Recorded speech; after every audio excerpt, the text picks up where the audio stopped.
बातमी मुंबई आणि ठाण्यातल्या रिक्षा चालकांची आहे। कारण मराठी भाषा येते की नाही याची पडताळणी मोहीम आता आरटीओनं सुरू केलेली आहे।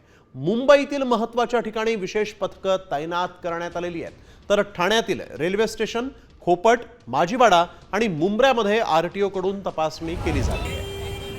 ज्या रिक्षा चालकांना मराठी बोलता येत नाही त्यांच्यावर आता कठोर कायदेशीर कारवाईला सुरुवात झाली आहे।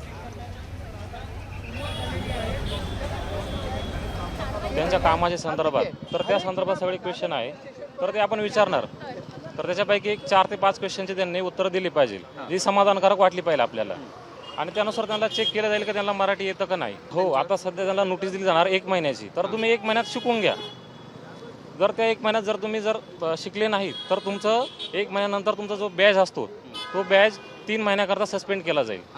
तुम्ही पुन्हा एकदा 1 महिन्याची त्यांना मुदत द्या, म्हणजे ही कारवाई सुरूच राहणार। हो, कारवाई सुरूच राहणार आहे। आम्ही फक्त त्यांचं जे आहे दैनंदिन कामकाजामधलं मराठी जे आहे, म्हणजे एका रिक्षा चालकाकडून काय अपेक्षित आहे प्रवाशांसोबत बोलण्यात, प्रवाशांनी सांगितलं ना की गाडी सावकाश चालवा, गाडी उजवीकडे घ्या, डावीकडे घ्या, नंतर किती भाडे झाले, यासारखे जे प्रश्न आहेत त्यांचं त्यांनी आम्हाला उत्तर दिलं पाहिजे, एवढंच आम्हाला फक्त अपेक्षित आहे। त्यांना नोटीस त्यांना 1 महिन्याचा वेळ देतोय आणि मग त्यानंतरची पुढची कारवाई होणार आहे त्यांच्यावर। आता ही कारवाई कंटिन्यूस राहणार आहे, जशी आम्हाला इन्स्ट्रक्शन मिळतील ऑफिसच्या आमच्या, त्याप्रमाणे आम्ही कारवाई करणार आहोत।